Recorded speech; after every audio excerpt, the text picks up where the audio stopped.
Muy buenos días, jóvenes estudiantes. Esta clase es para el grado de primero y segundo año de secundaria, para el salón Nobel. Bien, el día de hoy y en este video vamos a tocar lo que es la morfología.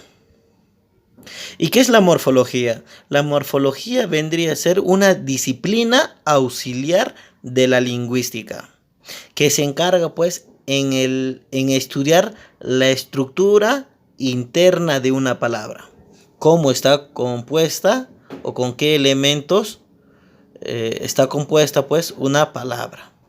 Muy bien, entonces eso estudia pues la morfología, la estructura interna de una palabra. Y el día de hoy vamos a ver pues cada una de esas estructuras. La composición de una palabra se llama, a ese elemento se llama morfemas. Muy bien, a todo lo que está compuesto una palabra, entonces se llama morfemas. Y el morfema, una palabra está dividido en dos morfemas. En dos morfemas.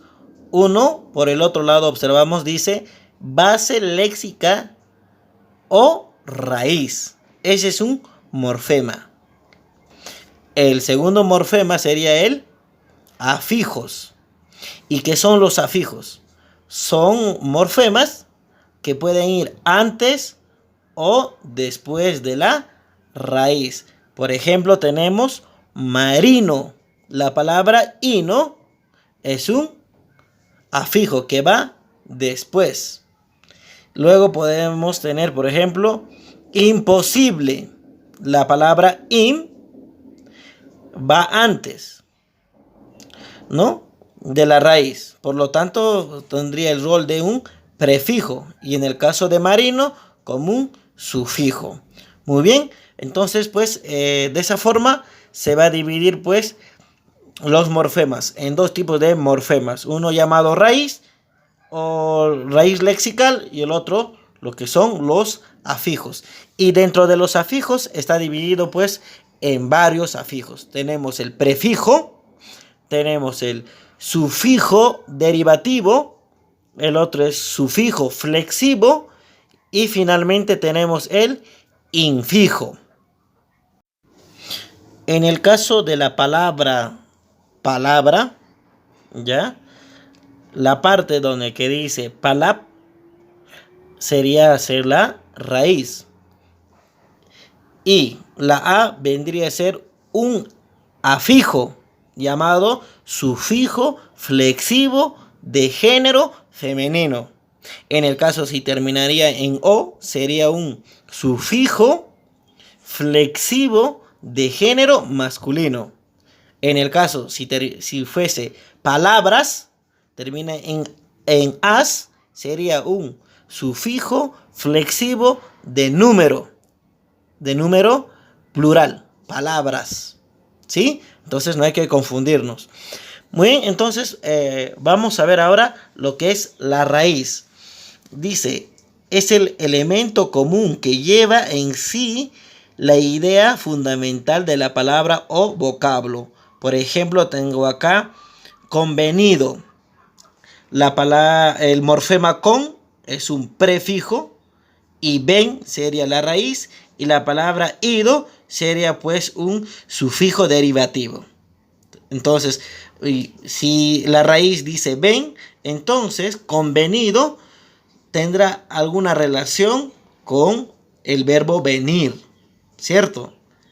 Entonces a eso lo que se le llama pues también variación que puede producir el lexema o raíz de una palabra. Y estos van a formar pues familias. Por ejemplo, en el caso de camp, forma campo, campesino, camposanto. En el caso de cas, formaría casa, casona, casita.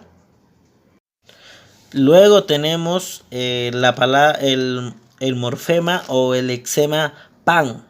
Y podríamos formar con ese lexema la palabra panadería o panadero, ¿ya? Luego tenemos el lexema vent.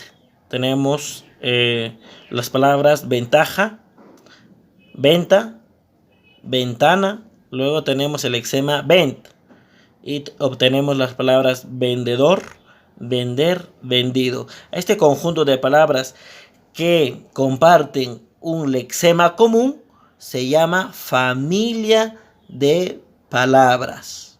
Hay que recordar eso, porque en la hoja de práctica hay una pregunta que dice así: ¿quién no pertenece a la misma familia? Entonces yo tengo que analizar en ese caso la raíz.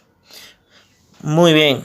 Entonces, ahora vamos a ver pues con otro elemento de la estructura de una palabra. Ahora, y eso es lo que es la raíz. Ahora pasamos a lo que son infijos. ¿Qué son los infijos? Son morfemas que están presentes dentro de una palabra para darle entonación y que no tienen ningún significado. ¿Sí? Esos son los infijos. Bien, ahora tenemos, dice, ¿cuántos morfemas hay? Tenemos, por ejemplo, en la palabra libro, la raíz lib, sufijo flexivo o, se repite, y observamos que en el sufijo derivativo puede variar con er o it. Aquí tenemos la palabra gatitos o gatitas. Cuando termina en ta o en a, sería pues un sufijo flexivo de género femenino. Y en el caso, si terminaría en o, sería pues un sufijo flexivo de género masculino. Muy bien, ahora vamos a lo que son prefijos y sufijos. Como observamos, cuando decimos prefijos, van antes de la raíz, al inicio de una palabra. Y cuando dice sufijos, van después de la raíz o al final de una palabra. Tenemos, por ejemplo, la palabra despeinar. Observamos el morfema des, prefijo, ex, sub, tele, ultra. Son prefijos. En la otra columna tenemos ero, ita, ito, iso, haría, mos, serían pues sufijos. Hay que recordar que los sufijos se dividen en sufijos derivativos, sufijos flexivos y lo que son los sufijos flexivos de género y el flexivo de número. Muy bien, eso sería pues con respecto a lo que son morfemas. Recordemos, la morfología es el estudio de los morfemas, que vendría a ser la estructura de una palabra. ¿Cuál es la finalidad? Buscar pues el origen de una palabra o las familias de palabras. Muy bien, eso sería todo. Muchas gracias.